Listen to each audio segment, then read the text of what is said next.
켈빈은 완전한 패배자였지만 동시에 천재였고 결국 트러쿤에게 치여 죽게 된다. 그래서 그는 판타지 세계로 환생하게 되었고 신녀를 아내로 만들며 다른 세계에서 가장 강력한 S급 소환사가 된다. 그 후 그는 새로운 세계의 숲으로 올라가 나무 아래에서 깨어난다. 과거 생에 대한 기억이 전혀 없는 그는 자신이 누구인지 어디에 있는지 혼란스러워한다. 그때 그의 눈앞에 작은 메뉴가 나타나 말을 걸기 시작하고 이세카이 시리는 그가 마법과 판타지의 세계로 환생했으며 원한다면 리즈 신이 될 수 있다고 설명한다. 그래서 그는 메뉴에서 자신의 스탯을 확인하고 자신에게 적합한 훌륭한 직업을 선택했음을 알게 되며 켈빈은 소환사라는 것을 배운다. 그는 마법 소녀를 직업으로 선택하지 않은 것에 대해 꽤 기뻐하며 최고의 모험가로서의 삶을 시작하기 위해 길드에 가입하기 위해 다음 마을을 찾기로 결심한다. 숲을 지나며 메뉴 화면은 이세카이 시리가 실제로 신녀 멜피나 자신이라는 것을 드러낸다. 잠시 후 그는 차이나타운에 들어가 멜피나가 그의 잃어버린 기억에 대해 이야기하며 죽은 후 많은 치트 능력을 선택하게 되었다고 주장한다. 이런 이유로 그는 신녀를 자신의 소환수로 만들 수 있었고 그녀는 켈빈이 이 세계에서 가장 강력한 주모가 되도록 돕기 위해 그와 함께하기로 결정한다. 갑자기 그는 그녀에게 왜 그녀를 볼 수 없는지 묻고 그녀는 그에게 여신을 소환할 만큼의 마나 포인트가 부족하다고 대답한다. 그런 다음 그는 길드 중 하나에 들어가고 접수원 엔지가 그에게 작성할 양식을 준다. 그가 소환사로서의 능력을 설명하는 동안 멜피나가 그를 멈추고 소환사 직업이 이 세계에서 극히 드물다고 켈빈에게 말한다. 게다가 그는 아마도 이 왕국에서 유일한 소환사일 것이므로 이 소식이 알려지면 문제에 직면할 수 있다. 켈빈은 자신의 진짜 능력을 비밀로 하기로 결심하고 레드 메이지인 척한다. 그래서 그는 주목받지 않고 길드 카드를 받는다. 다음으로 그는 F랭크 모험가라고 알려지고 엔지는 그의 랭크를 올리려면 10개의 퀘스트를 완료해야 한다고 주장한다. 설명 후 접수원은 그에게 여러 퀘스트를 보여주고 그는 소환 마법을 시험해 볼 수 있는 슬라임을 숲에서 잡기로 결정한다. 그 전에 그는 남은 비트코인으로 오래된 나무 지팡이를 사고 더 많은 돈을 벌기 위해 숲으로 떠난다. 조금 걷다가 그는 드디어 슬러프 주스 슬라임을 발견하고 지나치게 조심스러워서 세이야 류간처럼 즉시 덤불에 숨는다. 그는 체크 후 슬라임의 능력치를 확인했고 슬라임이 꽤 약하다는 것을 깨달았다. 그래서 마법을 사용하지 않고 육체 공격으로 약하게 만들기로 결정했다. 켈빈이 뛰어나와 지팡이로 슬라임을 몰래 공격하려 했지만 슬라임은 패배자가 자신들을 공격하려 한다는 것을 감지했다. 그 순간 슬라임 중 하나가 존세나 동작을 했다. 켈빈이 가슴을 맞았고 뒤로 밀려났다. 켈빈은 다시 일어나서 공격하러 돌진했지만 슬라임은 관찰력 호키를 사용할 수 있었기 때문에 다시 피했고 연속으로 3번 반격하여 켈빈을 땅에 쓰러뜨렸다. 켈빈은 마지막으로 일어나서 지팡이를 흔들며 전면 공격을 시도했지만 슬라임은 프로였기 때문에 다시 피했다. 다행히 이번에는 켈빈이 1 더하기 1은 2라는 계산을 하고 즉시 두 번째 공격으로 슬라임을 땅에 쓰러뜨려 거의 체력을 다 소진시켰다. 켈빈은 좋은 기회라고 느끼고 다가가 팔을 뻗었다.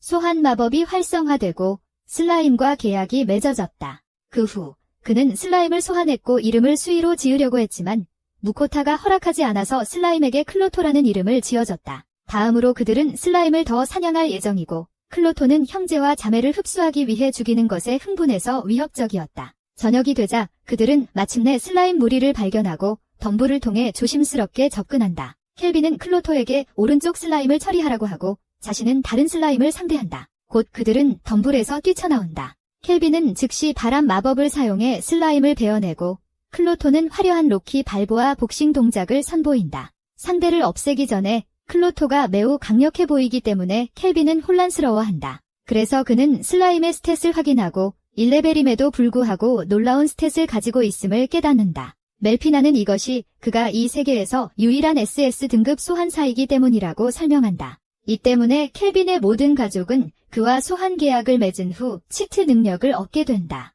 그들이 이야기하는 동안 클로토는 또 다른 슬라임을 발견하고 그것을 죽인다. 전투가 끝난 후 켈빈은 그를 포켓볼로 다시 호출합니다. 다음으로 그는 모이스티 마이어 마을에 도착하고 슬라임의 핵을 30도지코인에 판매합니다. 게다가 그는 음식을 사 먹고 하룻밤 머물 곳을 구할 만큼 충분한 돈이 있습니다. 골목을 지나가던 중 그는 여러 개의 우리를 보고 그 안에는 노예 목걸이를 한 아름다운 소녀들이 많습니다. 그중 한 명은 최근에 잡힌 매우 희귀한 하프 엘프이며 오라는 플러스만입니다.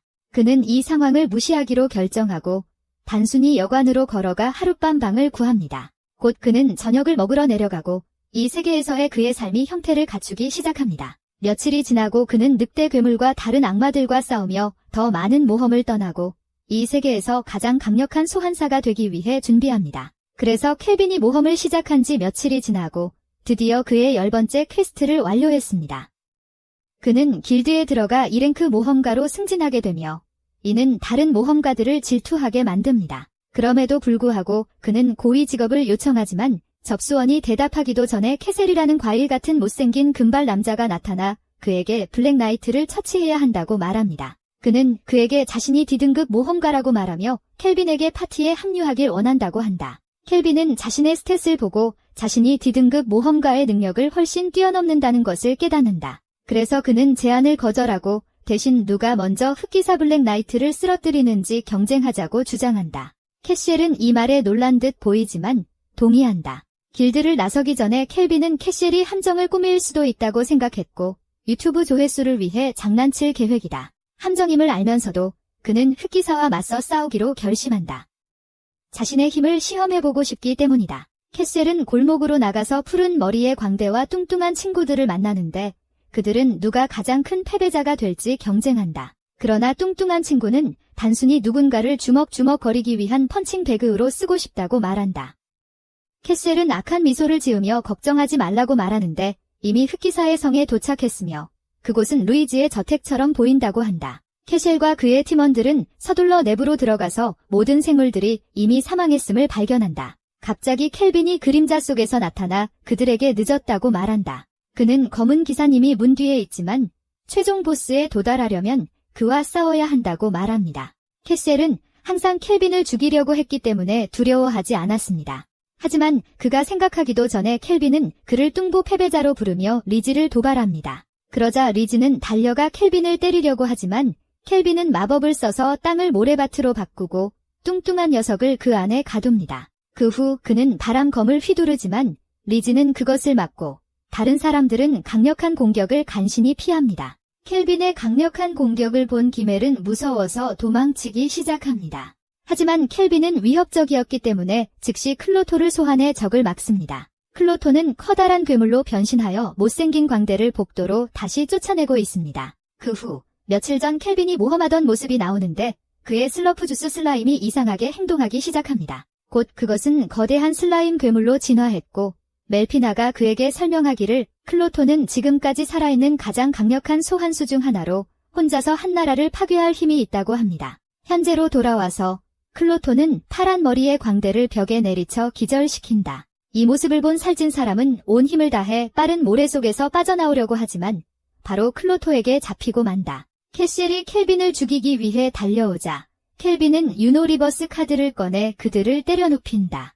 클로토가 도와주어 주인과 함께 밧줄로 묶는다. 워밍업 후 뒤에 있던 문을 열자 거대한 검을 든 갑옷 입은 기사와 마주친다. 켈빈은 앞으로 나아가 그를 물리치는 대신 트랜스포머 기사를 잡기로 결심한다. 갑자기 검은 기사님이 켈빈과 싸우기를 거부하고 둘은 앉아서 대화를 나눈다. 그가 여러 왕을 섬긴 이야기와 아주 오래된 사탕을 건네자 켈빈은 그 기사가 멋진 사람임을 깨닫고 그와 친밀한 계약을 맺을 의향이 있는지 묻는다. 그 기사는 할 일이 없으니 켈빈이 그를 전투에서 이기면 동의하겠다고 답한다. 몇 시간 후 전투가 시작되고 켈빈은 기사에게 달려간다. 그는 가장 강력한 바람 검격을 사용하지만 그의 마법은 효과가 없다. 클로토가 뒤에서 공격하려 할 때 기사님은 쉽게 클로토를 붙잡아 공격을 막고 켈빈은 그에게 달려가 대지 마법으로 방해를 만들어 클로토가 도망칠 수 있게 한다. 곧 기사님은 켈빈이 간신히 피한 위험한 검격을 사용한다. 다음으로 켈빈은 또 다른 대지 마법을 사용하지만 그것은 기사에게 아무 효과도 없다. 하지만 검은 기사님은 또 다른 공기 검격을 사용하고 켈빈은 피하며 클로토는 그와 치열한 충돌을 벌여 그를 완전히 산만하게 만들어 그의 주인에게 함정을 작동할 기회를 준다. 켈빈은 기사 주변의 중력을 증가시키는 특별한 마법을 사용하고 그 중력에 눌려 땅에 쓰러진다. 켈빈은 승리했다고 생각했지만 기사님은 숨겨진 악마의 힘을 사용해 켈빈의 마법을 무력화시키고 그에게 돌진한다.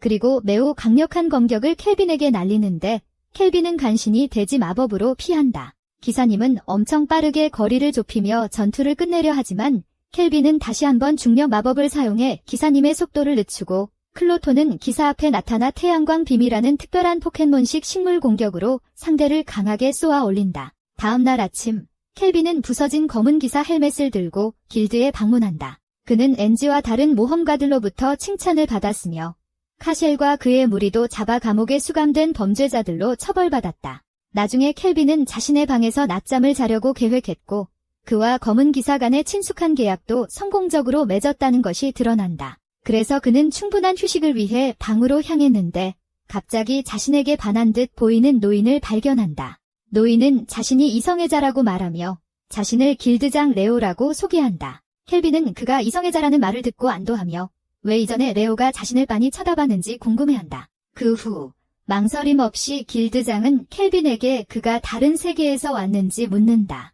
이 질문에 충격을 받은 켈빈은 즉시 레오의 스탯을 확인하여 길드장이 꽤 높은 랭크임을 알게 된다. 그러자 둘은 차를 마시며 엔지가 켈빈이 케이셜과 그의 무리를 잡았을 뿐만 아니라 많은 모험가들을 살해한 그를 잡았다고 말했으며 그는 또한 이 랭커로서 검은 기사도 혼자서 물리쳤다고 말한다. 그 후 레오는 켈빈이 소환사라는 것을 알고 있다는 말을 하며 켈빈은 다시 한번 충격을 받고 자신의 정체를 속일 수 있을지 고민한다. 하지만 멜피나와 제라드 모두 그가 영원히 자신의 정체를 숨길 수 없다고 말한다. 그래서 그의 하인들은 그에게 믿을 수 있는 동맹을 찾으라고 조언했습니다. 이로 인해 그는 어느 정도 자신감을 얻고 더 이상 숨길 필요가 없다고 생각하여 레오에게 자신이 소환사임을 차분히 밝힙니다. 그 후 그는 레오에게 반문하며 카실과 그의 약한 친구들이 범죄자라는 것을 알아차릴 수 있었어야 했는데 왜 그들을 막지 않았냐고 묻습니다. 레오는 카실이 인근 왕국의 귀족 가문에 속해 있기 때문에 증거 없이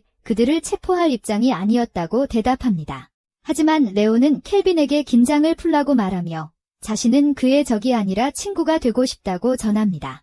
레오는 자신이 이전에 다른 세계의 사람들을 만났다고 밝히며 지나치게 조심스러운 이상한 사람과 전설의 펠리르를 길들인 사람을 언급합니다. 게다가 그들 중 일부는 인근 왕국의 영웅들입니다. 그 순간 멜피나는 그들을 환생시키는 것에 대해 기억하고 나중에 켈빈에게 자세한 내용을 알려주겠다고 약속합니다. 레오는 최근에 예언이 있었고 여신이 악마왕이 곧 부활할 것이라고 말했다고 주장합니다. 그래서 이 지역의 괴물들이 이렇게 폭력적이고 강해지고 있는 이유입니다. 켈빈은 레오가 그에게 모이스티 마이어를 일반 몬스터로부터 방어하라고 요청했다는 것을 알게 된다. 영웅들은 악마왕과 싸우고 있다. 켈빈은 대가로 무엇을 받을 수 있는지 묻고 레오는 개인적으로 그의 모험가 등급을 올려주고 많은 비트코인을 지급하겠다고 대답한다. 게다가 그는 원하는 어떤 일도 자유롭게 할 수 있으며 그들은 가능한 한 많은 지원을 제공할 것이고 그 외에도 그의 비밀을 누구에게도 밝히지 않고 완전한 자유를 보장해줄 것이다. 켈빈은 매우 좋은 거래라고 생각하고 그 제안에 동의하여 즉시 B등급 모험가로 승급된다. 그 다음 그는 여관으로 돌아가 점심을 먹고 멜피나에게 자신보다 먼저 환생한 영웅들에 대한 이야기를 묻는다. 멜피나는 얼마 전 트러쿤이 그들을 치기로 결정하고 일본에서 4명을 더 죽였다고 알려준다. 이 사고 때문에 그녀는 그들을 악마왕과 싸울 영웅으로 이 세계에 환생시키기로 결정했다. 행복한 식사를 마친 후 켈빈은 거리에서 벽돌을 팔아 모은 돈을 꺼낸다. 밖으로 나가기 전에 멜피나는 그렇게 많은 돈으로 무엇을 할 계획인지 묻고 그는 신나서 노예를 사겠다고 대답한다. 하지만 그는 이 마을에서 첫날 지나쳤던 같은 거리를 지나가고 그곳에 이전과 같이 조립된 모든 우리들을 발견한다. 그가 불길에 완전히 휩싸인 채로 급히 지나가는 남자를 볼 때 노예 상인은 재빨리 반응하여 불길을 끄기 시작했다. 그 남자는 상인에게 화를 내며 떠나는 고객인 것 같았고 상인은 켈빈에게 그녀의 노예 중 한 명이 만지는 사람을 태우는 저주를 가지고 있다고 설명했다. 켈빈이 그를 지나쳐 뒤를 돌아보니 놀랍게도 귀여운 하프엘프 소녀임이 드러났다. 그는 그녀의 능력치를 확인하고 저주가 구미호의 봉인보다 강하다는 것을 알고 그녀를 사기로 결정했다. 상인은 이에 충격을 받은 듯 켈빈을 막으려 했고 그녀에게 저주가 있어 그를 죽일 수도 있다고 말했다. 하지만 켈빈은 신경 쓰지 않고 자신이 온라인 강의를 팔아서 번 돈을 제시했다. 그녀를 데리고 나오기 전에 엘프 소녀는 겁먹고 망설이는 듯 했지만 결국 따라오기 시작했다. 그럼에도 불구하고 그는 돌아서서 그녀를 만지려고 했지만 소녀는 저주가 있다며 물러섰고 누구도 다치게 하고 싶지 않다고 했다. 켈빈은 그녀가 결혼 정년기임을 깨닫고 차분하게 걱정하지 말라고 말했다. 그는 부드럽게 그녀의 머리를 쓰다듬은 후 자신의 SS 등급 마법을 사용해 그녀에게 걸린 저주를 풀었다. 엘프 소녀는 저주가 풀렸다는 사실에 충격을 받고 기쁨의 눈물을 흘린다. 케빈의 친절에 감사하며 자신을 에필이라고 소개한다. 그는 걱정하지 말라고 말하며 자신이 그녀를 지켜줄 것이라고 한다. 그 후 그녀를 아기 침대로 데려가고 흰색의 큰 엄마 버전에게 음식을 만들어 달라고 부탁한다. 그 여자는 소녀에 대해 의심하는 듯 보이지만 케빈이 그녀를 자신이 데려온 노예라고 말하자 그녀를 욕실로 데려가 씻기고 에필을 예쁘게 만들어준다. 케빈은 테이블에서 치킨 너겟과 버거를 기다리고 있다. 잠시 후 그녀는 패션 노바의 하녀 복장을 입은 에필과 함께 돌아온다. 케빈은 에필에게 꼭 그녀를 섹스하겠다고 말했고 에필은 얼굴이 붉어진다. 저녁이 차려졌고 치킨 너겟과 버거 대신 엄마가 만든 집밥을 먹게 된다. 저녁 식사 후 그들은 다시 방으로 돌아간다. 켈빈은 그녀에게 모든 것을 설명하고 자신의 친숙한 존재들을 보여준다. 그들은 이필의 스탯을 확인하고 그녀의 스킬 포인트를 모두 사용했다. 곧 밤이 찾아오고 모두가 잠자리에 들기로 한다. 하지만 켈빈은 자신이 여자 경험이 없는 패배자라는 것을 깨닫고 긴장하기 시작했다. 켈빈이 새 팀원과 함께 모험을 시작한 지 몇 달이 지났고 이제는 훨씬 더 조화롭게 움직일 수 있게 되었다. 게다가 이필은 활술 실력을 최고치로 끌어올렸고 불 마법과 함께 사용한다. 그녀는 적에게 치명적인 일격을 가할 수 있어 팀에 큰 도움이 된다. 그녀만이 원거리 공격을 사용할 수 있었기 때문에 제라드와 켈빈은 근접 전투에 능숙했으며 켈빈은 소환사로서의 직업임에도 불구하고 그렇다. 숲속에서 트렌트를 처리한 후 그들은 길드로 돌아가고 엔지가 축하한다. 하지만 켈빈은 또 다른 퀘스트를 통해 자신이 A등급 모험가로 승급할 것이며 이필은 B등급으로 승진할 수 있다는 것을 알게 된다. 엔지는 그들에게 시험 준비를 하라고 말하고 이필에게 너무 걱정하지 말라고 전했어요. 그녀가 지난번 시험을 볼 때 투명 상태를 이용해 쉽게 시험관을 이기고 C등급 카드를 받았어요. 갑자기 엔지는 이필에게 모이스트 마이어의 새 코스트코가 열렸고 달콤한 것도 판다고 말했어요. 엔지는 이필과 켈빈에게 새 코스트코에 같이 가서 달콤한 것 좀 먹자고 물었어요. 켈빈은 주로 와규 스테이크만 먹는 타입이었어요. 하지만 이필이 이미 매우 신이 나 있었기 때문에 내일 두 소녀와 함께 가기로 했어요. 다음 날 아침 켈빈은 소녀들을 기다리고 있었고 왜 이필이 먼저 가라고 했는지 궁금했어요. 엔지가 먼저 나타났고 켈빈에게 깜짝 선물이 기다리고 있다고 했어요. 그 후 이필이 새 패션 노바 옷을 입고 나타났어요. 켈빈은 그녀의 아름다움에 얼굴이 붉어지며 그녀를 슬레이라고 칭했어요. 그들은 새로 열린 코스트코에 함께 갔고 일본 과자를 사기로 계획했지만 마치 다른 세계에 있는 것 같았다. 하지만 그들은 맛있는 과자를 많이 시식했고 켈빈은 슈크림을 먹는 것을 좋아했다. 식사 중 많은 남자들이 켈빈을 질투했는데 그는 두 명의 귀여운 여자들을 유혹하는 리즈 신이었기 때문이다. 갑자기 귀족 그룹이 나타났고 그들은 절대 여자를 얻지 못할 것 같아 질투했다. 그래서 그들 중 한 명이 테이블을 차버렸다. 켈빈은 어리둥절한 모습의 남자들에게 무슨 문제냐고 물었다. 하지만 그들 중 한 명이 자신이 이웃나라 트리손의 제3왕자 앞에 서 있다고 소리쳤고 그 나라는 암호화폐를 만들었다. 그러나 뚱뚱하고 못생긴 왕자는 켈빈을 무가치한 쓰레기라고 모욕하기로 결정했다. 또한 그는 켈빈에게 자신의 여자들을 DT 파티에 넘기라고 말했다. 뚱뚱한 왕자가 그의 여자들을 모욕한 후 켈빈은 화가 나서 그 뚱보에게 교훈을 주기로 결심했다. 켈빈은 행동을 취해 보라색 머리의 귀족을 벽으로 내던져 비만 남자를 겁먹게 했다. 다음으로 켈빈은 근육 마법을 활성화하여 다른 남자도 때려 눕혔고 못생긴 돼지는 혼자 남겨두었다. 켈빈은 왕자에게 앞으로 나아가 중력 마법을 사용해 그를 제자리에 묶고 그가 이 나라에서 무엇을 하고 있는지 물었다. 왕자는 대답을 거부했고 그로 인해 더욱 강제로 땅에 눕혀지게 되었다. 곧 통통한 비트코인 억만장자 왕자가 레오를 만나기 위해 여행을 왔다고 털어놓았다. 그는 현재 이 길드를 자신의 거점으로 삼고 있는 매우 강력한 새로운 모험가가 있다는 소식을 들었다. 그는 모험가가 자신에게 복종하기를 원한다고 주장하며 그렇게 하면 영광을 얻고 여자를 유혹할 수 있다고 했다. 그래서 켈빈은 운동하지 않는 사람을 위해서는 절대 일하지 않을 것이라고 말했다. 그 후 그들은 길드로 돌아가 잠을 자기로 했다. 다음 날 멜피나는 최근 영웅들이 무엇을 하고 있는지에 대한 정보를 얻었다고 전하며 켈빈에게 그 통계를 확인하라고 했다. 켈빈은 영웅들이 1년 전 환생했음을 고려할 때 NPC만큼 강하다는 것을 알아챘다.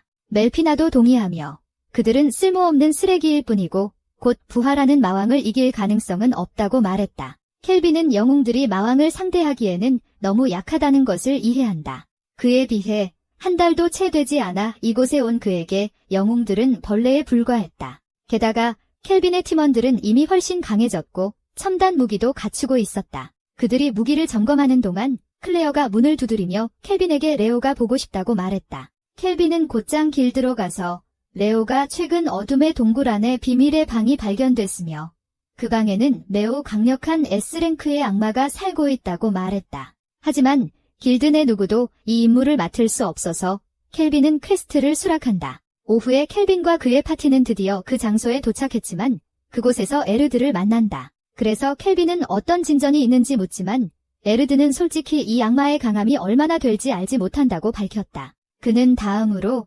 켈빈과 그의 그룹이 아래로 내려갈 수 있도록 비밀문이 있는 작은 집으로 이끕니다. 그들은 어둡고 냄새 나는 동굴을 걸어가는데 매우 무서워 보이지만 놀랍게도 그곳에 생명체의 존재를 감지하지 못하는 것 같습니다. 몇 시간 동안 걷고 나서 그들은 거대한 문에 도달하고 켈빈은 파티원들에게 멈추라고 말합니다. 왜냐하면 그는 그 방 안에 2마리의 악마가 있다는 것을 감지했기 때문입니다. 모두 준비를 하고 켈빈은 거대한 문을 열어보니 빛도 없이 해골로 가득 찬 방이 보입니다. 그러나 그들은 계속 앞으로 나아가다가 갑자기 제단 위에 있는 악마 소녀를 발견합니다. 이것은 켈빈을 놀라게 하지만 그가 생각하기도 전에 뒤에서 목소리가 들립니다. 그들은 돌아서서 강한 악마를 발견하는데 그 악마는 자신을 아크데몬 빅터라고 소개합니다. 켈빈은 등줄기에 한기가 느껴지며 이 악마가 바로 전에 감지했던 2번째 S랭크 오라임을 확신하게 됩니다. 그럼에도 불구하고 그는 침착하게 유지하며 그 악마 소녀가 누구인지 묻습니다. 빅터는 단순히 문을 닫고 방은 완전히 밝아집니다. 빅터는 제단 위의 소녀가 이전 마왕의 딸이라고 주장합니다. 이 소식은 매우 충격적입니다. 멜피나조차도 마지막 마왕이 딸이 있다는 사실을 몰랐기 때문입니다. 빅터는 이 지역의 모든 몬스터를 제거했기 때문에 누구든 쉽게 이 방에 도달할 수 있다고 말하며 더 이상 말없이 켈빈을 향해 무자비하게 공격합니다. 다행히 제라드가 방패로 강력한 공격을 막아내지만 압도적인 힘에 밀려납니다. 켈빈은 즉시 중력 마법을 사용해 그를 제자리에 붙잡고 그들이 무엇을 원하는지 묻습니다. 빅터는 마왕의 딸에게 봉인이 걸려 있으며 오직 인간만이 그 봉인을 풀 수 있다고 밝힙니다. 봉인을 풀면 그는 이전 마왕의 딸을 잡아먹고 가장 강한 마왕이 되려고 계획하고 있습니다. 그 후 빅터는 중력 마법에서 벗어나 켈빈과 그의 일행을 죽일 준비를 합니다. 하지만 켈빈은 두려워하지 않고 오히려 흥분에 넘쳐 있습니다. 이렇게 강한 적을 만난 적이 없기 때문입니다. 빅터는 켈빈이 두려워하기보다는 흥분하는 것 같아 혼란스러워합니다. 그러나 그는 독특한 흑마법 주문을 사용하여 해골에서 일어나는 언데드 몬스터 무리를 만들어내고 강한 적과 싸우겠다는 생각에 흥분한 타락한 상대를 공격합니다. 갑자기 켈빈은 바람배기를 사용하여 이 몬스터들을 처리하고 제라드는 검으로 그들을 으깨버립니다. 그래서 그들은 상대의 군대를 몰아붙이고 있었지만 제라드는 켈빈에게 만약 조심하지 않으면 숫자가 문제가 될 수 있다고 말합니다. 그 후 제라드는 자신의 특별한 흑기사 배기를 사용하여 여러 몬스터를 전멸시킵니다. 가장 강한 모험가를 계속 공격하는 가운데 켈빈은 망설임 없이 그들을 쓰러뜨립니다. 게다가 그는 완벽하게 준비되어 있었고 전투 전에 많은 양의 슬러프 주스를 구입했습니다. 그들의 활약은 완벽한 시너지로 공격하는 모습에 빅터를 놀라게 하고 감탄하게 만든 것 같습니다. 다음으로 켈빈은 그에게 다가가 바로 싸움을 시작할지 묻습니다. 이 말을 들은 빅터는 단순히 웃으며 땅을 쳐서 연기 구름을 만듭니다. 그는 모든 것을 덮었고 몬스터가 지하에 있는 것 같아서 켈빈은 제라드에게 진정하라고 말했습니다. 빅터가 공격하려 하자 제라드는 그의 방패로 그것을 막아냅니다. 제라드가 또 다른 공격을 시도하지만 빅터는 피합니다. 그는 켈빈을 가격하려 했지만 켈빈은 그것을 피했습니다. 잠시 후 빅터가 다시 제라드 앞에 나타나고 그들은 마치 상대가 움직이기를 기다리는 듯 치열한 결투를 벌입니다. 유희왕 결투처럼요. 안타깝게도 빅터는 그의 거대한 악마의 힘으로 제라드를 압도하고 그를 날려버립니다. 하지만 새로운 계획을 생각하기도 전에 악마의 손 중 하나가 그를 가격하려 하자 그는 맞고 점프할 수밖에 없었습니다. 그 순간 빅터는 기회를 감지하고 켈빈 뒤에 나타납니다. 그는 공격할 계획이었지만 다행히 클로토가 나타나 공격을 막아 그의 사랑하는 주인의 생명을 구합니다. 새로운 정령의 등장에 놀란 빅터는 클로토를 날려버리려 합니다. 하지만 그는 피하고 켈빈은 이 기회를 이용해 악마에게 결속 마법을 걸었다. 제라드는 그의 손 하나를 잡고 그에게 달려가 공격할 준비를 하지만 켈빈은 빅터가 결속을 뚫고 나가려는 순간 그를 막는다. 켈빈은 이 악마가 압도적인 짐승의 힘을 가졌다는 것을 믿을 수 없었고 즉시 제라드의 검에 마법 버프를 적용했다. 켈빈은 그에게 공격하라고 하지만 빅터는 못생긴 괴짜처럼 미소를 지으며 이미 켈빈의 뒤에서 공격할 준비를 하고 있었다. 갑자기 켈빈은 에필에게 움직이라고 말했고 빅터는 에필이 완전히 충전된 화살을 들고 자신 바로 뒤에 나타나는 것을 보고 충격을 받았다. 그녀는 마치 미국에서 무고한 흑인 시민을 추적하는 경찰관처럼 빅터를 쏘았다. 하지만 빅터는 어떻게든 손을 되돌려서 그 공격을 막았다. 제라드는 그 순간을 이용해 빅터의 팔 하나를 베어내며 엄청난 피해를 입혔다. 켈빈은 악마가 다시 웃기 시작하며 자신의 최종 형태로 변신하겠다고 주장하자 모두에게 물러나라고 했다. 그리고 그의 몸은 거대한 악마로 변하기 시작했다. 켈빈은 그가 프리저보다 강해질 것이라는 것을 깨닫고 재빨리 그를 처치하려고 했다. 그가 최종 형태로 변신하기 전에 그는 지구 쪼개기와 불타는 화살, 그리고 제라드의 특수 기술을 사용합니다. 하지만 그들은 조금 늦었습니다. 빅터는 최종 형태로 변신하며 강력한 공격을 견딜 수 있는 괴물로 확인됩니다. 그래서 그의 갑옷은 쉽게 피해를 막아내고 빅터는 즉시 상대를 향해 돌진하는 반면 켈빈은 쉽게 부서지는 벽을 만듭니다. 동시에 제라드는 공격을 가로막고 빅터를 밀어내기 위해 모든 힘을 쏟습니다. 하지만 이것만으로는 부족한 것 같습니다. 악마는 빠르게 그를 압도하고 땅에 쓰러뜨립니다. 그러나 빅터는 마지막 일격을 가할 준비를 하지만 결정적인 순간에 이필에게 맞고 그녀는 화살을 연속으로 쏘아 그를 방해합니다. 클로토는 그들을 지원하고 있습니다. 그 덕분에 제라드는 다시 일어설 기회를 얻습니다. 그래서 그는 강력한 악마를 공격하기 위해 다시 시도하기 시작합니다. 이번에는 제라드가 거대한 검격 콤보를 발휘하지만 빅터는 놀랍게도 빠르고 모든 콤보 공격을 피하고 막을 수 있습니다. 갑자기 이필이 다시 빅터를 조준하기 시작하고 그가 모든 것을 피하느라 바쁜 사이 클로토가 그 앞에 나타나 저주받은 검을 쏟아냅니다. 수많은 고위 주문 공격을 받고도 그는 도망칠 수 없었다. 켈빈은 이 상황을 이용해 가장 강력한 주문 중 하나를 사용하고 이필의 불타는 화살과 클로토의 태양광선을 함께 쏜다. 그들의 마법이 결합되어 빅터의 가슴에 맞닿자 그는 벽으로 날아가 큰 진동을 일으킨다. 천장 일부가 무너지기 시작하고 방 전체가 먼지로 뒤덮였다. 다음으로 켈빈은 빅터가 자신을 희생하여 악마왕의 딸에게 떨어지려던 큰 바위를 막는 모습을 보고 놀랐다. 그는 완전히 패배하여 땅에 쓰러졌다. 켈빈은 그에게 다가가 물었다. 왜 그가 그 소녀를 구하려 했지? 자신의 목숨은 왜 구하지 않았느냐고. 마침내 빅터는 진실을 밝히며 켈빈에게 싸우는 이유를 설명한다. 빅터는 자신이 이전 악마 군주의 가장 신뢰받던 하인 중 하나였으며 딸의 존재를 비밀로 지키라는 임무를 맡았다고 말했다. 그것이 그녀를 위험에 빠뜨릴 수 있기 때문이다. 악마 군주는 영웅들이나 다른 적들이 그녀를 죽이려고 계획할까 두려워했다. 그래서 빅터는 그녀의 베이비시터가 되어 싸우는 법, 읽는 법, 그리고 작은 성에서의 모든 것을 가르쳤습니다.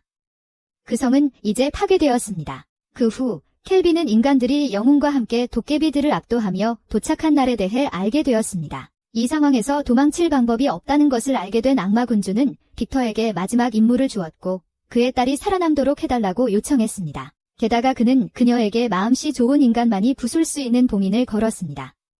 실제 영웅이 죽은 후에만 가능합니다. 마지막 숨을 쉬면서 빅터는 켈빈에게 그 소녀를 자신의 파티에 데려가 세상을 보여달라고 요청합니다.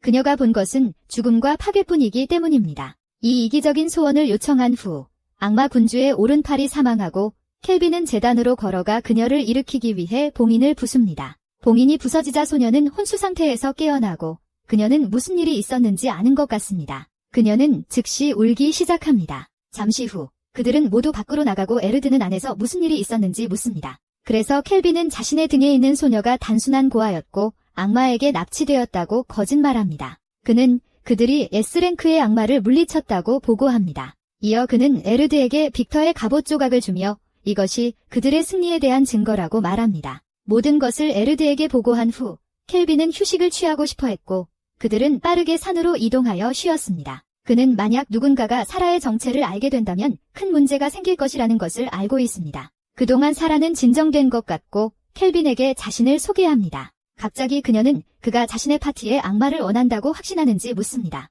하지만 켈빈은 하렘을 만들 기회를 놓칠 수 없고 아마존에서 구매한 아기 오일을 많이 사용해 태국 마사지 해주려고 계획하고 있었습니다. 그녀는 인간 마을에 가는 것이 매우 긴장된 것 같습니다. 다행히 에필과 다른 파티원들이 그녀를 위로해줍니다. 다음 그들은 모이스티 마이어로 돌아가고 사라가 보는 모든 것이 그녀에게는 새롭습니다. 하지만 켈빈은 에필에게 그녀를 돌보라고 말하고 전투에 대한 모든 것을 보고하기 위해 길드로 돌아갑니다. 팀원들과 만나는 문을 열자마자 그는 파티를 발견했고 모두가 그를 기다리고 있었습니다.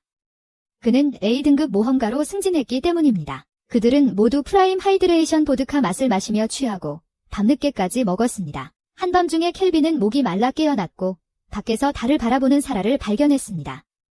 그녀는 빅터에게 모든 것을 가르쳐준 것에 대해 고마워했습니다. 그녀는 또한 자신의 삶을 즐기고 싶었으며 켈빈과 그의 파티와 함께 많은 새로운 것을 경험하고 싶어 했습니다. 사라를 찾은 지 며칠이 흘렀고 드디어 그녀는 그들에게 마음을 열었습니다. 또한 켈빈은 대장장이 기술을 배워서 사라를 위한 못생긴 기어와 제라드에게 새 로블록스 검을 만들어 주었습니다. 사라와 제라드는 켈빈이 이렇게 많은 새 아이템을 만들어준 것에 감사했지만 켈빈은 밤새 GTA 6을 하느라 피곤해 보였습니다. 그래서 그는 낮잠을 자기로 결정했습니다. 그는 갑자기 이 세계에 온 이후로 먹은 것이 빵뿐이고 쌀 한 알도 먹지 않았다는 것을 떠올렸습니다. 그는 즉시 쌀을 구매할 장소를 찾아야 한다고 결심한다. 며칠간의 조사 끝에 그는 타우라시라는 왕국에 대해 알게 된다. 그래서 그들은 켈빈이 가장 좋아하는 음식을 찾기 위해 마차를 타고 여행하고 사라는 여전히 사소한 것들에 신이 난다. 다음으로 그녀는 강을 바라보았고 켈빈은 그녀에게 낚시하는 법을 가르칠 계획을 세운다.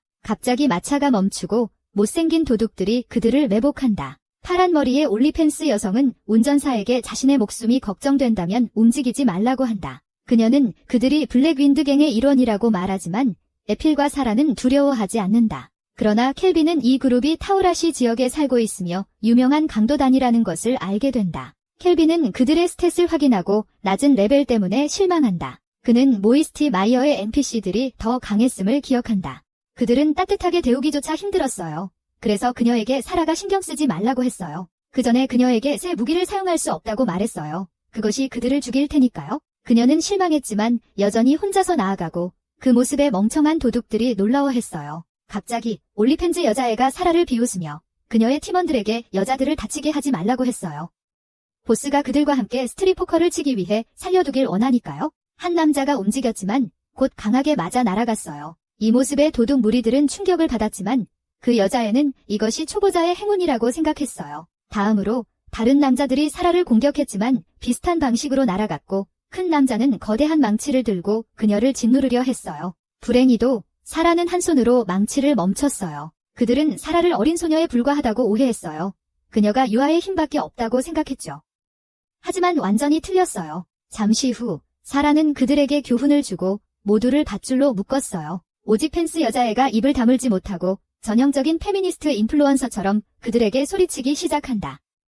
그녀의 보스는 레벨 70이고 그들로 하여금 대가를 치르게 할 것이라고. 켈빈과 사라는 전혀 개의치 않고 사라 자신이 레벨 95라고 말하자 그녀는 결국 입을 다문다. 그 후 그들은 드디어 토라시 왕국에 도착하고 켈빈은 그것이 일본의 오래된 버전처럼 보인다는 것을 깨닫는다. 그들은 주변을 둘러보고 이필과 사라는 처음으로 바다를 목격한다. 그 후 그들은 모험가 길드에 방문하고 시든 건포도처럼 보이는 노파가 그들을 환영하며 레오가 검은 머리의 유명한 모험가에 대해 이야기했다고 주장한다. 게다가 그들은 길드 마스터 미스가 레오와 같은 모험가 파티에 있었던 적이 있다고 알게 된다. 이로 인해 켈빈은 그녀를 신뢰하게 되고 그들이 잡은 도둑들에 대해 이야기한다. 길드 마스터 미스는 이를 심각하게 받아들이고 블랙윈드갱에 대해 더 많은 정보를 제공한다. 그는 그들이 한때 A급 모험가들에 의해 패배했으며 이제는 국가의 영웅으로 대우받고 있다는 것을 알게 된다. 하지만 이 영웅들은 스스로 그룹을 장악하기로 결정하고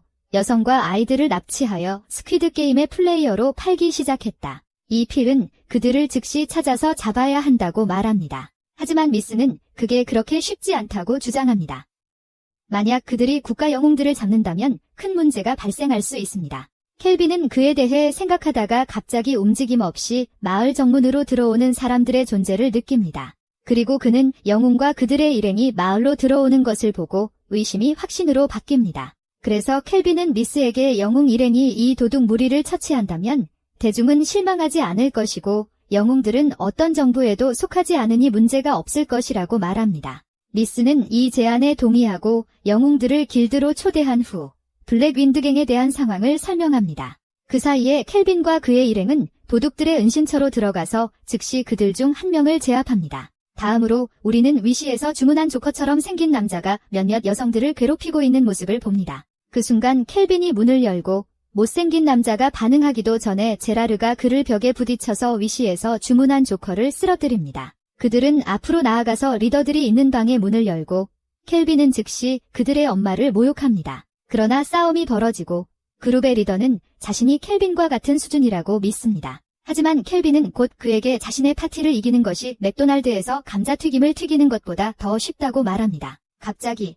강도 보스는 그들이 전혀 기회가 없다는 것을 깨닫고 켈빈이 강력한 마법 공격을 발휘하고 있음을 알게 됩니다. 한편 토야와 그의 친구들은 은신처에 들어가 복도를 걸으며 노예들을 찾으려고 합니다. 몇 분 후 그들은 문을 발견하고 열어보니 모든 납치된 사람들 앞에 클로토가 있습니다. 토야는 즉시 자신의 검을 꺼내지만 루카가 클로토 앞에 뛰어와서 영웅들에게 이 슬라임은 그들을 구한 오니짱의 것이라고 말합니다. 그러나 그들은 혼란스러워했지만 소녀의 엄마가 A급 모험가들이 먼저 왔다고 설명합니다. 그들은 그들을 구출할 수 있었고 이 방의 강도들을 처치했습니다. 또한 A급 모험가들이 강도 보스를 처리하러 더 나아가기 전에 클로토를 남겨두고 그들의 부재 동안 모두가 안전하도록 했다는 것을 알게 되었습니다. 그래서 엘리는 영웅들에게 그들이 빨리 그들을 찾아야 한다고 말합니다. 리더들은 미야기 씨에게 훈련받은 매우 강한 전사들이기 때문입니다. 이 말을 들은 토야와 그의 일행은 즉시 방을 나와 복도로 뛰쳐나갔다. 그들이 또 다른 문을 발견하자 그들은 그 문으로 뛰어들었고 실제 갱단 리더들이 바닥에 누워있는 것을 발견했지만 그들은 그들이 노예를 구출한 A등급 모험가라고 착각했다. 그들은 또 다른 방에 들어가자 켈빈과 그의 일행이 앉아있으며 깡패처럼 행동하는 것을 목격했다. 켈빈은 계속 악역을 연기하며 토야에게 A등급 모험가들이 자신과는 맞지 않는다고 말했다. 이 말을 들은 영웅들은 충격을 받았고 켈빈을 물리치기로 계획했다. 갑자기 그는 일어나서 자신들과 싸우기를 도전하고 싶다고 말하며 패자는 승자에게 소원을 들어주어야 한다고 했다. 하지만 영웅들은 한 개의 뇌 세포만 공유하는데 이에 동의했다. 갑자기 켈빈은 자신이 모두를 한 번에 혼자서 싸우겠다고 말했다. 처음에 기가 찬 토야는 그렇게 싸우는 것은 불명예스럽다고 말했지만 여자들과 그의 팀이 그에게 정신을 차리게 했다. 그동안 켈빈은 자신의 그룹에게 가서 영웅들을 이용해 크리스토프와 그의 도둑단을 잡는 계획을 이야기했다. 게다가 그는 영웅 파티와 싸워 그들의 힘이 얼마나 강한지 확인하고 싶어하며 또한 켈빈은 자신의 새로운 비밀 장비를 시험해보고 싶어합니다. 영웅 파티는 다음 행동을 준비하고 싸울 준비를 합니다. 다음으로 우리는 토야가 켈빈을 향해 돌진하는 모습을 보는데 켈빈이 마법사라고 생각합니다. 그는 켈빈이 약하다고 생각하지만 그는 틀렸습니다. 그래서 켈빈은 간단히 불덩이를 사용하지만 세츠나는 그녀의 동료를 보호하기 위해 움직입니다. 또한 그녀는 강력한 배기로 켈빈을 공격하려고 했습니다. 갑자기 나나는 그녀의 불용에게 적을 불숨으로 공격하라고 명령했습니다. 하지만 켈빈은 즉시 자신에게 속도 버프를 사용하고 미야비 뒤에 나타나 그녀를 뒤에서 만지며 그의 특별한 갑옷을 사용합니다. 그때 우리는 스킬 리터가 켈빈이 원하는 어떤 스킬도 복사할 수 있게 해준다는 것을 알게 됩니다. 그래서 그는 미야비의 독특한 스킬을 훔칠 수 있게 됩니다. 그녀가 땅에 쓰러지자 토야는 화가 나서 켈빈을 공격하며 모든 힘을 다해 그를 끝내려 했다. 그때 나나는 미야비를 치유하기 시작하고 세츠나는 그들을 보호하고 있었다. 토야는 그에게 도망치지 말라고 하지만 켈빈은 그를 잡으려면 더 빨라져야 한다고 대답하자 토야는 다시 공격했다. 이 순간 켈빈은 그의 버터 나이프를 사용해 공격을 막았다. 갑자기 그의 가장 좋아하는 버터 나이프가 토야의 검과 부딪히며 부러졌다. 하지만 켈빈은 맨손으로 모든 타격을 막기로 결심하고 상대를 밀어내는데 성공했다. 여자들은 토야가 S급 검수를 가지고 있는데 켈빈이 무기 없이 그와 싸울 수 있다는 사실에 놀랐다. 갑자기 세츠나는 친구를 지원하기로 결심하고 공격했지만 켈빈은 피하고 땅 마법을 시전했다. 그는 그녀 앞에 거대한 흙벽을 만들었고 세츠나는 그것을 잘라내기로 계획했다. 그래서 그녀는 원하는 것을 모두 자를 수 있는 독특한 기술을 사용했고 벽은 깔끔하게 두 조각으로 잘렸다. 그녀가 균형을 다시 잡기 전에 켈빈은 강력한 마법을 시전하며 적들을 향해 공격한다. 하지만 폭발은 토야에게 막히고 토야는 많은 피해를 입지만 세츠나를 구한다. 한편 그의 파티원들은 걱정하는 듯 보이지만 그는 다시 일어나서 세츠나에게 맞고 자신도 생각하라고 말한다. 이로 인해 켈빈은 매우 어색한 상황에 처하게 되는데 그는 그저 서서 기다리며 여자들이 못생긴 패배자 팀원에게 팀이라는 것에 대해 설교하는 것을 지켜본다. 그러나 켈빈은 지루해지기 시작하며 그들이 잡담을 끝냈는지 묻는다. 다음으로 켈빈은 영웅들을 도발하며 토야의 기저귀를 갈았는지 묻는다.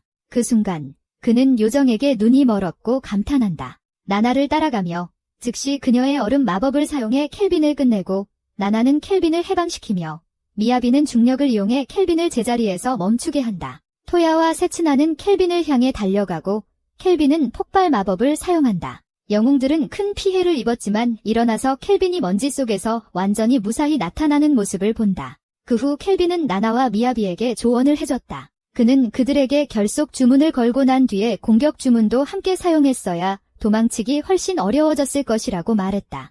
이어 그는 세츠나에게 내 공격이 너무 쉽게 읽혀서 검으로 싸우는 대신 오직 펜즈 올리펜즈를 하는 게 낫다고 말했다. 이 말에 토야는 정말 화가 나서 자신의 특별한 힘을 사용하기로 결심했고 그의 검이 갑자기 2개로 갈라졌다. 세츠나도 공격 준비를 한다. 하지만 이번에는 나나가 가장 강력한 얼음 마법으로 먼저 공격해서 켈빈 아래의 얼음 결정들이 다수 생겨난다. 한편 미야비도 움직이기로 결심하고 거대한 골렘을 만들어내는 마법을 사용한다. 그 후 그녀는 어둠의 마법으로 켈빈을 향해 사격을 시작하고 세라는 켈빈에게 도움이 필요하냐고 묻는다. 상황이 흥미진진해지자 켈빈은 공격을 막기 위해 자신만의 골렘 몇 개를 만든다. 그는 골렘들에게 시간을 벌라고 말하는 동시에 즉시 여러 마법진을 동시에 만들어내기 시작한다. 켈빈은 시그마였고 그는 영웅들을 겁주고 혼란스럽게 만들었지만 곧 미야비는 그가 얼어붙은 고드름에서 벗어날 수 있는 매우 독특한 주문을 만들려고 한다는 것을 깨닫는다. 세츠나가 즉시 움직여 골렘을 베어 넘기기 시작한다. 그녀는 켈빈을 향해 달려가고 있지만 그가 이 새로운 주문을 사용하여 강력한 폭발을 다수 만들어내어 고드름을 완전히 파괴하고 그를 해방시킨다. 하지만 세츠나는 그가 우위를 잡지 못하게 해야 한다는 것을 알고 다시 공격한다. 불행히도 켈빈은 세츠나보다 훨씬 빠르고 그녀가 그를 치기 전에 복부를 강타해 그녀를 기절시킨다. 갑자기 미야비의 오우거가 그를 공격하기 시작하고 그는 그것을 파괴하는 가장 좋은 방법이 시전자를 노리는 것임을 깨닫는다. 그래서 그는 공중으로 뛰어올라 미야비를 기절시키고 오우거를 완전히 파괴한다. 나나가 이를 목격하자 그녀는 유일한 선택지로 아기 드래곤을 타고 하늘로 날아가 얼음 주문을 사용해 자신을 얼음 결정으로 감싼다. 하지만 그녀가 그에게 다가가기 전에 켈빈은 그가 S급 악마 빅터에게 사용했던 강력한 결박 마법을 바로 사용한다. 그러나 나나는 즉시 움직일 수 없게 되어 죽은 파리처럼 하늘에서 떨어진다. 하지만 토야는 그녀를 잡아내고 켈빈이 친구들을 다치게 한 것을 보고 분노한다. 그래서 그는 과일 비스킷처럼 검을 휘두르기 시작하고 켈빈은 관찰 하키를 사용하여 그의 공격을 막을 수 있으며 토야가 거대한 타격을 위해 돌진하려고 할 때 켈빈은 그의 방어를 깔끔하게 우회합니다. 갑자기 켈빈이 상대에게 어퍼컷을 날려 즉시 상대를 기절시킵니다. 몇 시간 후 토야는 자신의 구타에서 깨어나 주위를 둘러보며 팀원들이 걱정스러운 표정으로 자신을 바라보고 있는 이유를 궁금해합니다. 그때 켈빈은 루카와 이야기하고 있습니다. 처음에 그는 자신의 검을 찾으려 하며 켈빈에게 다시 공격할 계획을 세우지만 켈빈의 무릎에 앉아 미소 짓고 있는 소녀를 보며 상황을 생각하게 됩니다. 그는 혼란스러워하며 무슨 일이 일어나고 있는지 묻습니다. 그래서 켈빈은 자신이 단지 모험가일 뿐이며 그의 파티가 노예들을 구했다고 드디어 밝힙니다. 하지만 토야는 왜 그들과 싸워야 했는지 묻습니다. 그 순간 토야는 싸우는 동안 켈빈이 그의 그룹에게 그들이 잘못하고 있는 것을 계속 알려주었고 아마도 그들을 훈련시키려고 했던 것을 기억합니다. 토야는 켈빈이 좋은 사람이라는 것을 깨닫고 사과하며 그가 더 강해지도록 도와달라고 요청합니다. 다음 날 아침 켈빈은 길드마스터 미스와 만나 블랙윈드갱을 잡아준 것에 대해 감사의 인사를 받으며 그들이 지금 냄새나는 감옥에서 썩어가고 있다고 주장합니다. 그가 이 마을에 더 오래 머무를 것인지 묻자 켈빈은 잠시 쉬고 마을을 둘러본 후 곧 떠날 것이라고 대답한다. 그런 다음 우리는 켈빈과 그의 친구들이 바닷가 근처의 동굴에 있는 모습을 보게 되고 토야와 그의 친구들은 스펀지밥의 이웃 스퀴드워드와 싸우며 강해지기 위한 훈련을 하고 있다. 켈빈이 그들을 싸움으로 안내하자 곧 스퀴드워드는 패배하고 비키니 바텀으로 돌아간다. 그 후 그들은 에필이 준비한 피크닉 자리에 앉아 모두 함께 식사를 시작한다. 이후 켈빈은 토야와 그의 친구들이 이 세계로 이세계 전이된 경위를 알게 된다. 토야에 따르면 그는 친구들과 함께 교실에서 쉬고 있었는데 갑자기 모든 것이 빛나기 시작했다. 다음 순간 그들은 멜피나라는 여신을 만나게 되었고 그녀는 그들이 다른 세계로 환생했다고 말해준다. 토야는 그녀가 거짓말을 하고 있다고 생각했지만 대성당에서 깨어나자 여신이 진실을 말한 것에 충격을 받았다. 하지만 그들은 그 이후로 그들을 안내해 온 여사제 앞에 소환되었다. 이후 켈빈은 그들의 팀이 S랭크 몬스터와 마주친다면 어떻게 할 것인지 물어본다. 토야는 조심해야 한다고 답하며 무심코 위험에 뛰어들지 않도록 확실히 해야 한다고 말했다. 그 순간 사라는 큰 것을 잡았다고 말했고 그녀 뒤에는 S등급 던전 보스 몬스터가 나타났다. 사라는 즉시 주먹으로 때리기 시작했고 그것을 맛있는 초밥으로 만들 계획이었다. 토야와 그의 팀원들은 누군가가 S등급 몬스터와 싸우는 것을 보고 충격을 받았다. 그날 이후 토야와 소녀들은 영웅으로서 임무를 수행하러 떠날 계획을 세웠고 켈빈은 행운의 부적처럼 자신이 만든 펜던트를 각각 주었다. 그러나 영웅들은 켈빈에게 감사 인사를 하고 작별 인사를 했다. 켈빈은 돌아서서 제라드에게 이 대륙에서 더 모험을 계속할 계획이라고 말했다. 그들이 이야기하는 동안 사자가 도착해 타우라시 여왕이 그들의 존재를 요청했다는 메시지를 전했다. 그들은 즉시 성으로 달려갔고 켈빈은 성을 자세히 살펴보며 오래된 일본 건축 양식임을 알고 매우 흥분했다. 그 후 그들은 성에 들어갔고 일본식 매트에 발을 디디기 전에 신발을 벗었다. 그러나 모두가 여왕 앞에서 절했고 여왕은 격식을 걱정하지 말라고 하며 검은 바람단과 그 지도자인 크리스토프를 잡는데 도움을 준 것에 대해 감사를 표했다. 게다가 그녀는 그들에게 보통 영웅으로서 그들을 기리기 위해 대규모 공개의식을 조직했을 것이라고 말하지만 그들이 파르스의 모험가들이기 때문에 이곳에 사는 사람들과 문제가 생길 수 있다고 고려하고 있습니다. 그녀는 이후 켈빈에게 소원을 들어주겠다고 약속합니다. 켈빈은 심플한 사람이며 자신이 알고 있는 것은 타우라시에서 자생하는 쌀과 매우 유사한 작물이 있다는 것이고 그녀의 왕국에서 이 작물을 구매할 수 있는 허락을 요청합니다. 츠바키 여왕은 놀란 듯 보입니다. 보통 모든 사람은 100비트코인으로 보상을 받기를 원하지만 켈빈은 그런 것에는 별로 신경 쓰지 않는다고 답합니다. 이후 그녀는 영웅들을 위해 작은 연회를 조직하고 그들은 모두 많은 쌀과 함께 판다 익스프레스 요리를 마음껏 즐깁니다. 며칠이 지나고 켈빈은 성에 머물고 있습니다. 다음 장면에서는 이펠이 방에 들어와 일본 음식을 만들기 시작하는데 이펠은 A등급의 요리 실력을 가지고 있어 매우 기대됩니다. 켈빈은 주먹밥을 먹기 시작하고 츠바키도 합류하여 자신의 요리사들도 이렇게 맛있는 주먹밥을 만들 수 없다고 주장합니다. 그녀는 이후 리즈가 켈빈에게 다가가서 켈빈이 타우라시에 머물며 자신을 위해 일할 의향이 있는지 묻습니다. 하지만 그는 그 제안을 정중히 거절합니다. 츠바키는 웃으며 그에게 마음이 바뀌면 타우라시에서 일할 수 있다고 말한다. 어두워지자 모두 파르스로 돌아갈 준비를 하고 츠바키는 그들에게 특별한 이동 수단을 사용할 것이라고 밝힌다. 그녀는 이것이 파르 대륙으로 가는 게이트와 연결되어 있으며 통과하면 즉시 모이스티 마이어에 도착할 것이라고 말한다. 하지만 그는 통과하여 고향에 도착했다. 다음 날 아침, 켈빈은 아리조나 아이스티를 마시며 아침을 먹고 있었다. 그 뒤에 그는 이필에게 그들을 위해 집을 샀다고 말한다. 그들은 처음으로 거대한 맨션을 보고 모두 행복해하며 문을 열고 안으로 들어가고 싶어한다. 몇 시간 후 그들은 2주 전에 타우라시에서 구출한 두 노예를 보고 이제 이 맨션의 하인으로 일하게 될 엘리와 루카를 알게 된다.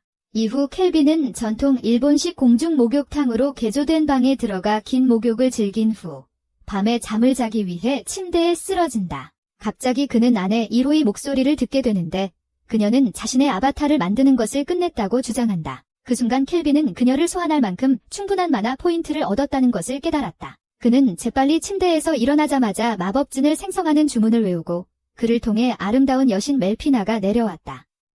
그녀는 마치 카일리 제너만큼이나 예뻤다. 멜피나가 소환된 후 켈빈은 그녀에게 항상 여신 케이크를 한번 먹어보고 싶었다고 말했다. 다음 날 아침 모두는 아침 식사 테이블에서 멜피나를 맞이했지만 그녀가 켈빈에 의해 어젯밤 소환되었다는 사실을 아무도 몰랐다. 모두는 여신을 보는 것에 놀랐지만 여러 번 대화했음에도 불구하고 그녀를 알아보지 못했다. 그러나 곧 그녀는 이피엘이 만든 쿠키를 즐기며 먹는 동안 익숙해졌고, 켈빈은 그녀가 유명한 여신이기 때문에 그녀의 본명을 부르는 것이 괜찮은지 물었다. 그 후 그녀는 켈빈을 향해 돌아서서 이 세계에 소환해준 것에 대한 감사의 의미로 마법으로 공중에 꽃을 그리며 보상을 주었다. 그것은 여신의 간접 키스와 같았으며 그녀는 이제 그가 환생의 여신의 은혜를 받았다고 주장했다. 이후 멜피나는 그에게 2가지 새로운 능력이 생겼다고 설명했으며 첫 번째는 한 달에 한 번 사용할 수 있는 방어 스킬이었다. 이 능력은 그를 목숨을 잃게 할 뻔한 공격으로부터 보호해줄 것이다.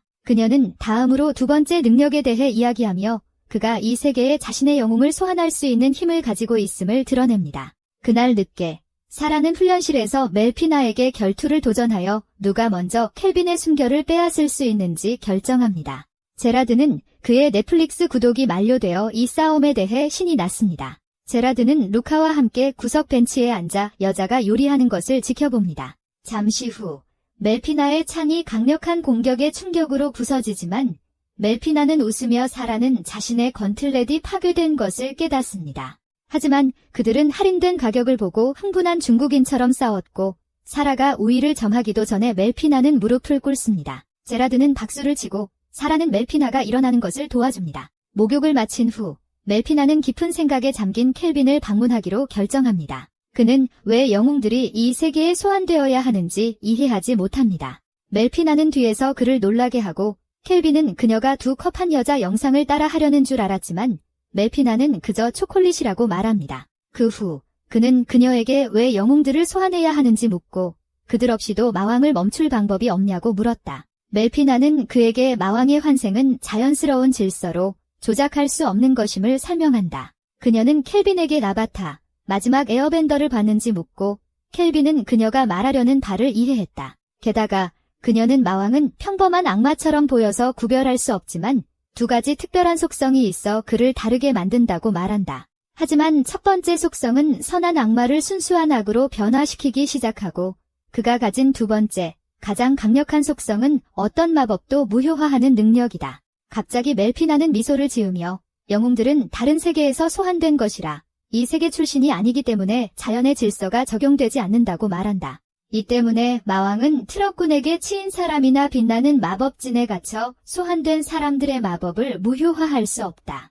켈빈은 여전히 일본에서 온 사람을 동의 없이 소환하는 것에 회의적이며 바로 몬스터와 악마의 세계로 던져 넣어 목숨을 걸게 하는 것에 대해 의심스럽다. 이 이야기를 하면서 멜피나는 켈빈이 걱정하는 이유를 이해하는 듯 보이고 그에게 누군가를 이 세계로 환생시킬 선택권이 있다고 설명한다. 그래서 환생하는 사람들은 트럭군에 치인 사람들로 새로운 삶을 시작할 기회를 얻는다는 것을 알게 된다. 해가 지고 어둠이 깔리자 켈빈은 결심을 하고 이 세계의 영웅으로 환생하기로 결정한다. 모든 사람들이 지하실에 모이고 켈빈은 처음으로 자신의 특별한 기술을 사용할 준비를 한다. 이필은 그에게 레드불 화이트 에디션을 건네며 과도하게 조심하는 괴물이 아니라 평범한 사람을 소환하고 싶어한다. 그는 주문을 외우기 시작하고 갑자기 바닥에 거대한 마법진이 나타난다. 잠시 후 그는 멜피나에게 실수했거나 잘못한 것이 있는지 묻는다. 멜피나는 인내심을 가지라고 말하며 환생하는 사람이 어떤 기술을 선택하는 것 같다고 한다. 켈빈은 조금 더 기다리면서 멜피나는 선택 과정이 끝났다고 말하고 곧 마법진에서 그림자가 들이운 인물이 나타난다. 먼지가 걷히자 켈빈은 이상한 사람이 아니어서 다행이라고 생각한다. 그래서 그는 열심히 일하는 중국 타이무 공장 여성을 만나서 기뻐하는 것 같다. 그녀는 주변을 둘러보며 어디에 있는지 혼란스러워한다. 그녀는 즉시 자신을 린이라고 소개하며 여기 오기 전에 만난 천사가 곧 영웅이 될 것이라고 말해주었다고 주장합니다. 그녀는 정상적인 삶을 살 수 있는 2번째 기회를 얻은 것에 안도하는 것 같습니다. 갑자기 린이 피곤해지고 켈빈도 피곤해져서 2사람 모두 지쳐 잠이 들었습니다. 밤중에 린이 깨어나고 자신이 다른 세계로 환생했다는 것을 기억합니다. 하지만 그녀는 트럭훈에 치인 후 병원에서의 마지막 날들을 생각하며 의사들도 그녀를 구하지 못했음을 떠올립니다. 그 다음 그녀는 저택 밖으로 나가 반짝이는 별들로 가득한 아름다운 밤하늘을 보고 매우 기뻐합니다. 갑자기 켈빈이 나타나 그녀에게 미소 지으며 자신도 이 세계에 환생했다고 주장합니다. 또한 그는 이전 삶에 대한 기억이 많지 않다고 말합니다. 이 때문에 그는 처음에 매우 혼란스러웠고 친구나 동맹이 없어서 완전히 새로운 세계에서 혼자였습니다. 하지만 그는 많은 친구를 사귀게 되었고 곧 이곳이 그의 집이 되었습니다. 그는 계속해서 모험을 하고 다양한 괴물과 싸웠고 어느새 A랭크 모험가로 승급되었다. 한편 리는 이 성인이 왜 자신의 돈과 명성으로 자랑을 하는지 궁금해한다. 하지만 그녀는 자신이 매우 아파서 풀밭에 나가본 적도 없고 친구도 없었던 만큼 판타지 세계에서 살고 싶었다고 말한다. 그래서 트럭군이 그녀를 다음 희생자로 삼기로 결정했을 때 그녀는 매우 놀랐다. 그 후 그녀는 켈빈에게 이 세계로 소환해줘서 다시 한번 고맙다고 한다. 갑자기 켈빈은 그들 둘 다 여기서는 그리 흔하지 않은 검은 머리를 가지고 있다고 말한다. 결과적으로 켈빈은 모두에게 그들이 리틀 차이나라는 먼 나라에서 온 형제자매라고 말했다. 그녀는 이 말을 듣고 기뻐한다. 왜냐하면 중국 소녀로서 그녀는 판다 익스프레스를 좋아하기 때문이다. 다음 날 아침 켈빈은 엘리와 루카와 함께 자신의 파티를 이끌고 마법의 숲으로 소풍을 간다. 리는 매우 행복해하며 이 세계에 대해 더 배우기 위해 여기저기 뛰어다니고 엘리와 루카는 왜 그들과 함께 있는지 묻는다. 켈빈은 그들의 저택을 지키기 위해 2마리의 강력한 골렘을 문에 배치했다고 설명하지만 만약 그들이 위험에 처하게 된다면 스스로 방어할 수 있도록 전투의 감각을 느껴보길 원한다고 말합니다. 그래서 그들은 두려워하거나 무력해지지 않을 수 있습니다. 한편 제라드는 괴물을 베어내고 사라는 거대한 나무 괴물인 트렌트를 주먹으로 가격합니다. 그들은 누가 먼저 더 많은 괴물을 사냥할 수 있는지 경쟁을 시작하고 깊은 숲속으로 들어갑니다. 갑자기 에피엘이 켈빈에게 높은 풀 속에서 야생 포켓몬의 존재를 감지했다고 말합니다. 켈빈은 멜에게 루카와 엘리를 돌보라고 하고 자신은 야생 포켓몬과 맞서기 위해 일어섭니다. 하지만 그것이 공격하기 위해 뛰어오르자마자 켈빈은 중력 마법을 사용하여 그것을 땅으로 눌러서 늑대가 움직이지 못하게 합니다. 켈빈은 차분히 그것 쪽으로 다가가서 HP가 줄어들기를 기다린 후 늑대에게 포켓볼을 던집니다. 그림자 늑대는 즉시 켈빈의 포켓볼 안으로 들어가고 이제 그의 하수인이 됩니다. 그 후 그는 늑대를 소환하고 소녀들은 즉시 그들의 새로운 개를 안기 시작합니다. 갑자기 에피엘이 에르드와 그의 일행이 이쪽으로 오고 있다고 주장합니다. 얼마 후 에르드가 도착하고 켈빈과 그의 소녀들이 여기 있는 것을 보고 놀란다. 그는 켈빈과 그의 친구들이 S랭크 몬스터와 싸우러 온 것인지 물었지만 켈빈은 그들이 작은 소풍을 하러 왔다고 대답한다. 에르드는 위험한 숲에서 작은 소풍을 하러 왔다는 말을 듣고 켈빈이 미쳤다는 것을 깨닫는다. 하지만 에르드는 그의 팀원들이 B랭크 모험가가 될 기회를 얻었으니 몬스터를 처치할 계획이라고 말한다. 다음으로 켈빈은 다른 소녀들을 에르드의 파티에 소개하지만 이는 켈빈이 리즈 신이라는 것을 깨닫고 질투하게 되어 감정적으로 상처를 입으며 도망친다. 그 후 우리는 제라드, 클로토, 그리고 사라를 보게 되고 그들은 숲에서 에르드의 파티를 보았다고 주장한다. 켈빈은 그들이 몬스터를 많이 처치해야 한다고 설명한다. 이 말을 듣고 모두 죄책감에 찬 표정을 짓는다. 켈빈은 그들이 무엇을 했는지 묻고 에필은 마법을 사용해 몬스터의 존재를 확인한다. 하지만 그녀는 켈빈에게 단 하나의 몬스터도 감지할 수 없다고 보고한다. 사라는 매우 죄책감이 드는 표정을 지으며 그들이 결국 모두 죽였다고 설명하기 전에 미소를 짓는다. 켈빈은 자신이 실수했다는 것을 알고 에르드의 팀원들이 승진할 수 없게 되었다는 사실을 깨닫고 서둘러 마을로 돌아가 친구에게 사과하며 레오에게 이야기하고 사라를 탓하겠다고 약속한다. 에르드는 그럴 필요 없다고 말하며 켈빈이 S랭크 모험가가 될 준비가 되었다고 생각한다. 다음 날 켈빈과 리는 숲에서 몇 년을 살아온 강아지 알렉스를 깨끗하게 씻기 위해 목욕시킨다. 그 후 리는 구글 번역이라는 특별한 능력 덕분에 알렉스가 무슨 말을 하는지 이해할 수 있다고 말한다. 켈빈은 이 능력에 대해 들어본 적이 없어서 놀란다. 몇 시간 후 제라드는 린을 지하실로 부르며 그녀의 일일 검술 연습이 시작되었다고 알린다. 다음 날들 동안 린은 사라와 함께 낚시를 하며 즐겁게 연습을 많이 한다. 또한 그녀는 강아지 알렉스와 함께 몇 가지 모험을 경험한다. 게다가 그녀는 매일 알렉스와 함께 자며 이는 켈빈과 멜피나에게 그들의 침실에서 많은 베이비 오일을 사용할 시간을 준다. 그날 밤 켈빈은 그의 파티 멤버 몇 명을 깨우고 그들과 함께 무언가에 대해 논의하기 위해 만납니다. 제라드는 멜피나와 에피를 보호하기 위해 방을 지키고 있습니다. 사라는 켈빈에게 수상한 외모의 도적들이 그들의 맨션을 둘러싸고 있다고 말합니다. 하지만 켈빈은 마법을 사용해 모든 적을 발견하고 그들 중 가장 높은 계급의 멤버가 겨우 26레벨이라는 것을 알게 됩니다. 이는 유아보다도 약한 수준입니다. 그래서 사라는 그들을 처리해야 하는지 물어보지만 켈빈은 그녀에게 집에 있으라고 말합니다. 하지만 그는 린이 그들을 처리해야 한다고 결정하고 그녀에게 알렉스와 함께 나가서 이 약한 자들을 처치하라고 요청합니다. 그녀를 보내기 전에 켈빈은 린에게 이 세상에서 많은 역겨운 인간들을 마주해야 할 것이라고 말합니다. 그리고 이것은 그녀의 강함을 시험하는 일종의 테스트가 될 것입니다. 린은 이에 동의하고 그 대가로 켈빈은 그녀에게 포트나이트 해킹 방법과 이 상황을 위해 만든 특별한 검을 줍니다. 그 후 그녀는 스쿠비2와 함께 갑옷을 입고 밖으로 나가 싸울 준비를 합니다. 저택에 처음 들어간 두 명은 쉽게 패배하는데 그녀는 검으로 한 명을 처치하고 슈퍼도그 알렉스는 다른 한 명을 처리한다. 켈빈과 세라는 창문 너머로 지켜보며 세라는 린의 검술이 더 좋아질 수 있다고 말한다. 곧 저택에 침입한 모든 사람들이 처리되었다. 하지만 켈빈은 클로토에게 정리하라고 말하고 세라는 린이 다치지 않도록 신경 쓰라고 맡긴다. 그는 아직 숲속에 숨어있는 적들을 처리하러 나간다. 그 다음 그는 약한 그룹의 리더 뒤로 몰래 다가가는데 그 리더는 동료들을 기다리고 있었다. 갑자기 켈빈이 말한다. 그의 팀원들은 지옥으로 보내졌다고. 그 남자는 이 말을 듣고 충격을 받는 것 같지만 켈빈은 성추행범 같은 표정을 지으며 그가 이성적이더라도 비누를 집어들게 강제로 유도할 계획이다. 몇 달 후 켈빈의 파티는 크레스트 숲의 엘프 마을로 여행을 떠난다. 이필은 이상한 기분을 느끼고 켈빈은 그녀에게 이것이 그녀의 엘프 혈통 때문일 수 있다고 말한다. 그 후 며칠 전 이야기를 보여주며 레오는 암살자들이 트리콘 왕국에서 보내졌다는 사실을 알게 된다. 레오는 트리콘 왕국이 최근에 매우 수상하게 행동하고 있다고 말합니다. 그 후 그는 야수왕 레오나르트에게서 메시지를 받았다는 것을 알게 됩니다. 하지만 켈빈은 S랭크 승급 시험을 위해 곤으로 보내졌습니다. 이어서 그는 S랭크 모험가가 되기 위해 2명의 통치자의 승인이 필요하다는 것을 알게 되고 멜피나는 레오나르트 왕이 매우 강력한 전사라고 말합니다. 이 말을 듣고 켈빈은 레오나르트를 만나는 것에 흥분했습니다. 린은 왜 레오나르트가 직접 일을 하지 않았는지 궁금해하고 켈빈은 트리콘이 어떤 식으로든 관련되어 있다고 의심합니다. 이후 그들은 엘프의 공격을 받았습니다. 켈빈은 오해를 풀고 레오나르트 왕이 보낸 편지를 보여줍니다.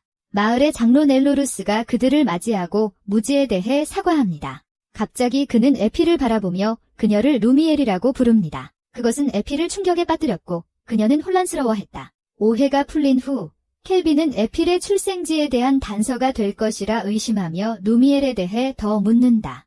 네즈라는 20년 전 그들이 서쪽 대륙의 깊은 숲속에 살았다고 말한다. 어느 날 갑자기 강력한 드래곤이 나타나 엘프를 요구하며 그렇지 않으면 온 마을을 파괴하겠다고 했다. 하지만 그들은 거부했고 드래곤은 엘프 마을을 공격하기 시작했다. 루미엘은 자신을 희생할 계획을 세웠고 드래곤은 그녀와 거래를 했다. 그녀는 드래곤의 신부가 되었고 그 대가로 드래곤은 엘프 마을을 살려주었다. 제라드는 드래곤이 사라진 후 왜 그들이 서쪽 대륙을 떠났는지 묻는다. 네즈라는 몇 년 후 그들이 숲에서 루미엘의 시체를 발견했고 이것이 위험한 드래곤 왕을 다시 불러올까 두려웠다고 대답한다. 이 이야기를 듣고 그들은 에필이 루미엘과 드래곤 왕의 자녀라고 추측한다. 켈빈이 그녀의 저주를 제거했기 때문이다. 하지만 멜피나가 그들에게 반엘프는 항상 인간과 엘프의 자손이라고 설명합니다. 갑자기 네즈라가 에필에게 어머니를 구하지 못해 사과합니다. 에필은 그에게 화내지 않고 여전히 행복한 삶을 살고 있다고 말합니다. 다음으로 그들은 본론에 대해 이야기하기 시작합니다. 켈빈은 이 숲에서 엘프를 납치하는 새로운 유형의 괴물에 대해 질문합니다. 그래서 네즈라는 그 괴물이 그들을 이길 만큼 강하지 않기 때문에 큰 문제를 일으키고 있다고 답합니다. 켈빈의 친구들은 네즈라를 도우려고 최선을 다하겠다고 약속합니다. 그는 고마워하며 켈빈은 계획이 있습니다. 갑자기 켈빈이 아이디어를 떠올리고 네즈라에게 그들의 마을을 조금 개조할 수 있는 허락을 받을 수 있는지 묻습니다. 네즈라는 켈빈을 믿고 그의 친구들은 이미 켈빈이 이 마을에서 로블록스 같은 것을 하고 있다고 의심하고 있습니다. 밤에 괴물 군대가 병사들과 함께 숲으로 들어옵니다. 혼합 악마 짐승 군대의 리더는 다시 많은 엘프를 납치할 계획을 세웁니다. 하지만 병사 중 한 명이 죽고 그들은 혼란에 빠집니다. 공격이 멈추지 않자 리더는 그들에게 거대한 괴물 뒤에 숨으라고 명령합니다. 그때 우리는 에필이 새로운 강력한 활을 사용하여 미국 저격수처럼 활약하는 모습을 봅니다. 그 후 우리는 켈빈이 많은 함정을 설치한 방법과 제라드가 전투에 흥분한 사실을 알게 됩니다. 그래서 켈빈은 친구들에게 공격하라고 말하고 적들을 무찌를 계획을 세웁니다. 잠시 후 한 병사가 부사령관에게 혼합 악마 짐승 군대가 숲에서 전멸했다는 보고를 합니다. 부사령관은 한 명의 모험가가 괴물들을 물리쳤다는 사실을 알게 됩니다. 이 보고를 듣고 충격을 받은 그는 그들의 비밀 무기를 사용할 계획을 세웁니다. 하지만 린과 멜피나가 나타나자 적들이 겁먹는다. 부사령관은 마법 아이템을 사용해 거대한 골렘을 소환한다. 그는 강력한 주먹으로 적들을 부수라고 명령하지만 린은 두려워하지 않았다. 갑자기 멜피나가 좋은 생각이 떠올라 린에게 몬스터를 처리하라고 말한다. 그러나 멜피나는 자신이 골렘과 싸울 자신감이 있는지 묻는다. 린은 최선을 다하겠다고 답하고 못생긴 골렘을 무찌르기 위해 곧바로 전장에 뛰어든다. 그때 거인 군주는 린을 부수려고 하지만 그녀는 쉽게 공격을 피한다. 린은 몬스터에게 달려가 검을 머리 쪽으로 겨눈다. 안타깝게도 검이 부서지고 거인 군주는 그녀를 스치듯 공격한다. 린은 만약 몬스터가 그녀를 맞았더라면 죽었을 것임을 알고 있다. 하지만 그녀는 포기하지 않고 두 번째로 상대에게 돌진합니다. 클로토는 그녀에게 새로운 무기를 주고 그녀는 이 싸움에서 이기기 위해 2중 1등 기술을 사용할 계획입니다. 그래서 그녀는 슈퍼독 알렉스와 함께 강력한 콤비네이션 공격을 시작합니다. 그리고 그들은 괴물을 쓰러뜨리며 적은 충격을 받습니다. 갑자기 부사령관이 그의 골렘에게 진정한 형태를 활성화하라고 명령하고 자이언트 로드는 강력한 불의 골렘이 됩니다. 에필은 린이 걱정되지만 켈빈은 그의 여동생이 괜찮을 것이라고 확신합니다. 다음으로 자이언트 로드, 즉 고스트라이더가 린을 재로 태우려 하며 공격을 시작합니다. 린은 위험한 공격을 피하고 알렉스와 함께 또 다른 콤비네이션 공격을 시작합니다. 마침내 그녀는 다시 골렘을 무찌르고 적의 부사령관은 그의 강력한 골렘이 어린 소녀에게 패하는 것을 보고 충격을 받습니다. 그때 켈빈이 보이고 그는 적에게 공격받습니다. 켈빈은 시간의 장벽을 만들어내고 그의 적이 그를 맞이한다. 켈빈은 그의 적이 강하다는 것을 느끼고 못생긴 남자와 싸우기를 기대한다. 남자는 자신을 클리프라고 소개하고 즉시 에피를 보고 그녀에게 매력을 어필하려고 하며 그녀가 자신이 본 중 가장 아름다운 여자라고 말한다. 게다가 그는 비트코인 100만장자이며 집의 지바겐을 여러 대 소유하고 있다고 말한다. 갑자기 그는 에필에게 매력 마법을 활성화하지만 그녀의 마음을 조종하기 전에 켈빈이 이를 막고 폭발을 사용해 그를 겁준다. 이로 인해 켈빈은 완전히 분노하며 클리프에게 자신의 여자를 만지려 하지 말라고 말한다. 하지만 켈빈은 안전하게 플레이하기로 결정하고 적의 스탯을 확인한 결과 클리프가 레벨 91이며 많은 능력을 가진 것 같다는 것을 깨닫는다. 이에 대해 켈빈은 그에게 환생했냐고 소리친다. 이 말을 듣고 클리프는 켈빈도 환생했다는 것을 깨닫는다.